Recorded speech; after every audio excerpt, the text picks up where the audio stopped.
This is elimination using multiplication. So most of the things you need to know you already know. So you can eliminate either variable first. It can be x or y or whatever the variable is. On this one you may have to multiply, and that's the first thing that's written there. One of the equations or both of the equations.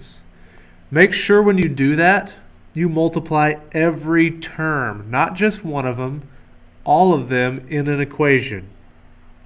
Of course, also write your answer as an ordered pair, and you can check your answers by writing both, by substituting in the both equations.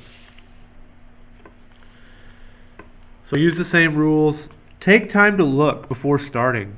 You can eliminate either variable first. You could even divide, but sometimes one of them is easier than the other to work with. So I'm looking at number 1.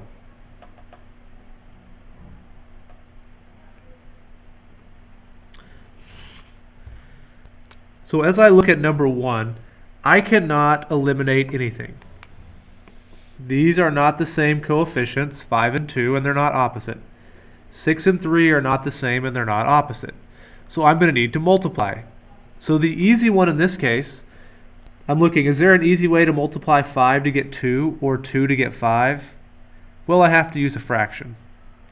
What I could do is I can multiply 3 to get 6.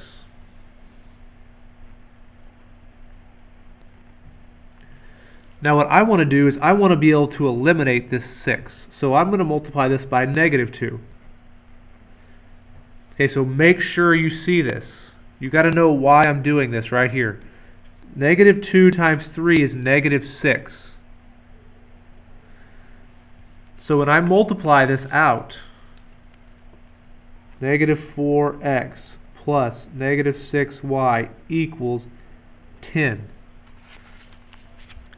Here's a common mistake. Make sure you watch this. You have to multiply every term by negative 2. A lot of people will forget to multiply this. Has to be every term. So this equation is now here. Multiplied everything by negative 2. So now I'm just going to rewrite the first equation below.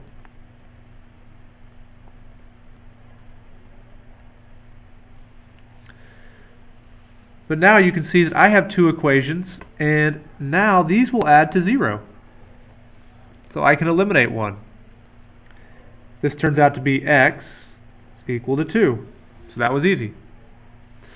Now since I have x, I need to solve for y. You can put it back into any of the original ones. I'm just going to put it right here on that equation. So that's 5 times 2 plus 6y equals negative 8.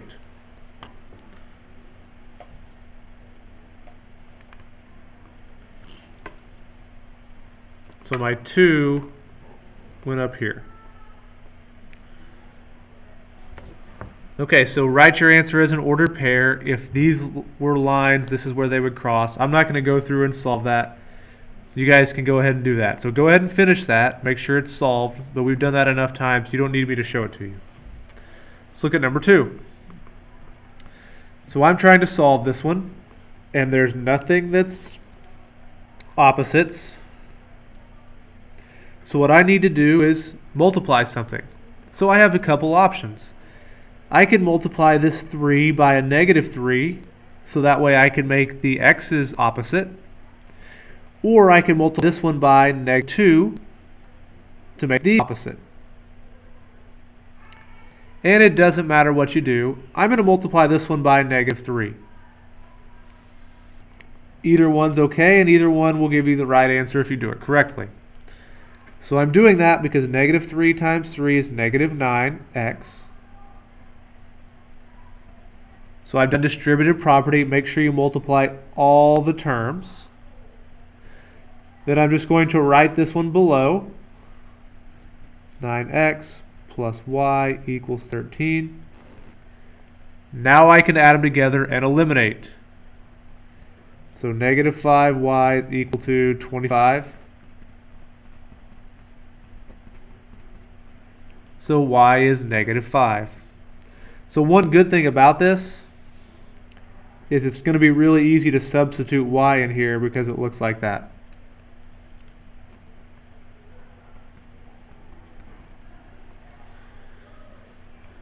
So then you can go ahead and solve for x and write your answer as an ordered pair. Okay, last one. This one's the most difficult one, so make sure you take specific notes, write annotations on there for how to do it. If I look at this, I can't multiply 4 to get 3 or 3 to get 4 without using a fraction. Same thing with 2 and 3 and 3 and 2. So, what I'm going to do is I'm going to have to multiply both equations. Both equations. So just so you can see that it's pretty simple, all you have to do is I'm going to take this 3, put it here, and this 4, put it here. I need one of them to be a negative, because that's going to be 12, and that'll be negative 12. Okay, so make sure you see that. If you're not sure, I could have done 3 and negative 2. There's many options. So be careful when you do distributive property here, because that's where most of the mistakes will take place. Make sure you multiply everything.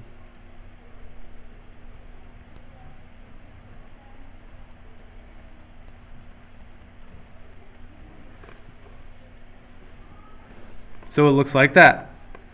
Now my x's will eliminate. I have negative 6y is equal to negative 12. Y is equal to 2. Now something I get asked a lot is once I get this y is equal to 2, which equation do I put it back into? Do I put it into this one, this one, this one, or this one? I would recommend putting it back into one of the original ones. Perhaps putting it in right here. The reason is the numbers are smaller, and you know for sure that this equation is done correctly. So again, once you get that, write your answer as an ordered pair. Make sure you go on Edmodo to check and take the quiz.